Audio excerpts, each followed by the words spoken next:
if you've got people like the WEF or these, whoever it is who's pulling the strings and says, right, okay, we've got more money than sense. We don't know what to do. We're playing God.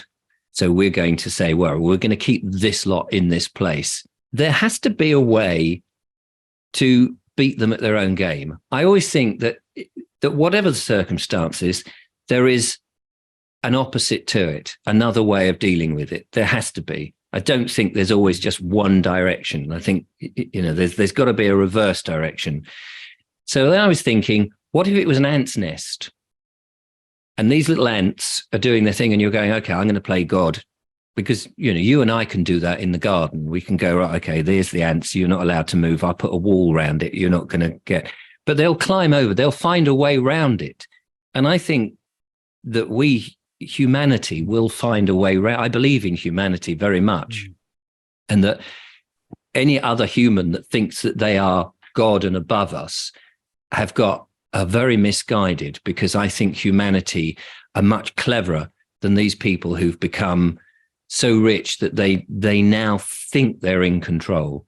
And I think that's wrong. I think people will find ways and means, like the ants. They'll burrow underneath, they'll climb over, they'll chop the wires and put stickers in front of it. They'll turn into like Mission Impossible. They'll come up with solutions, because we won't sit down and just, especially in a democratic society like England, where we're so used to being relatively free, and I stress relatively, that I think after a while people will just get pissed off. Rishi Sunak, his wife's father owns Infosys, isn't it? Which is a huge Indian technology company.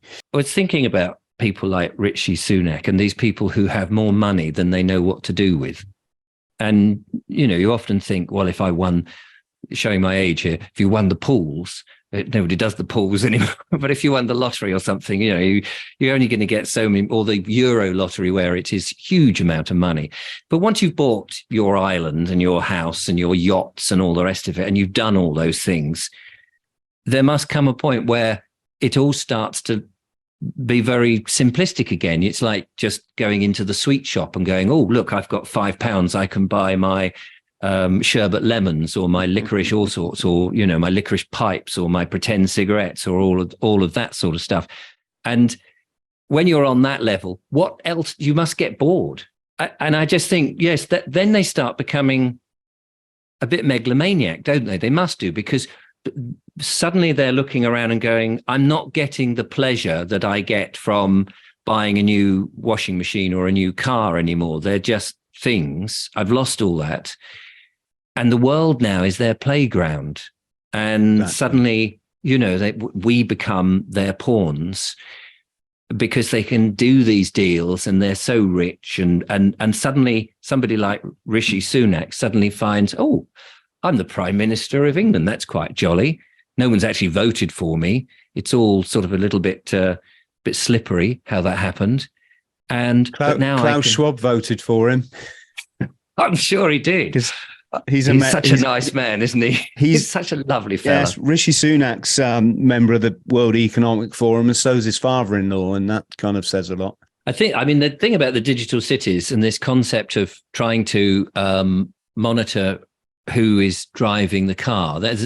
I was approached by somebody who said, look, I've looked into this, and there's a whole fraud going on, for one thing, because on the one hand, you don't even own your car. The DVLA own the car, because you basically, when you buy the car and there's a complicated thing, which I won't go into, which again sounds like a conspiracy theory, but it isn't, about actually who owns anything and how we all are confused into how this works. But anyway, so on the logbook, you're always known as the keeper.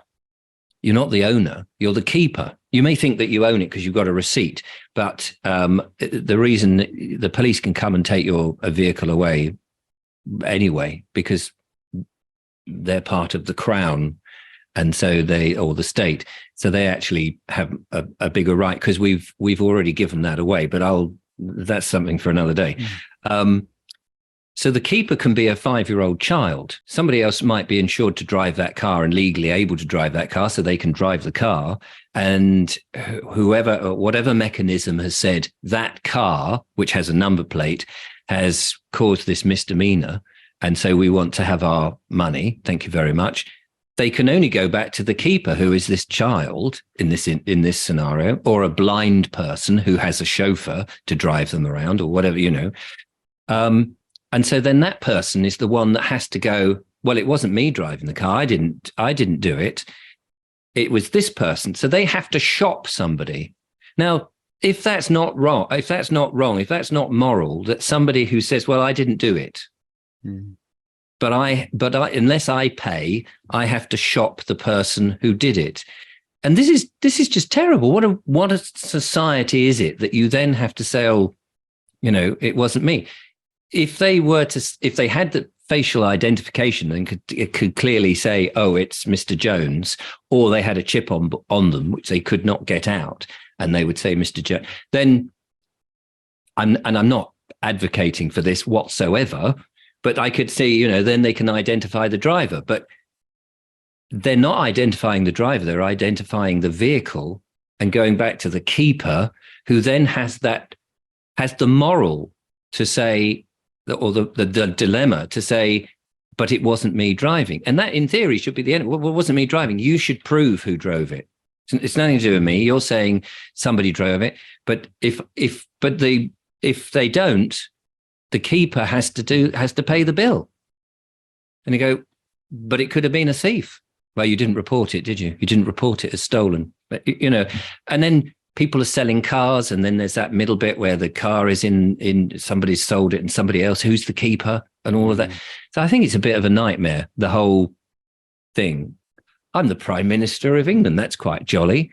No one's actually voted for me. It's all sort of a little bit slippery how that happened.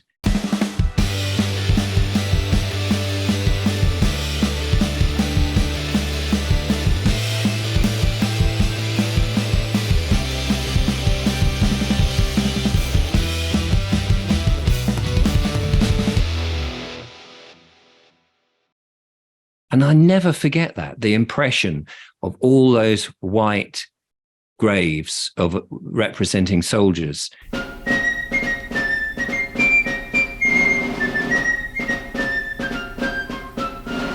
The leftist and the wokist and all these sort of things which are challenging everything that we've ever known until yesterday, as Douglas Murray would say.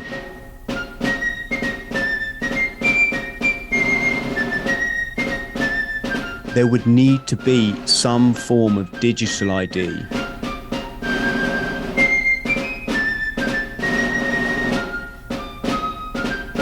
Serotonin is something completely different. She's a lovely girl, but I wouldn't date her.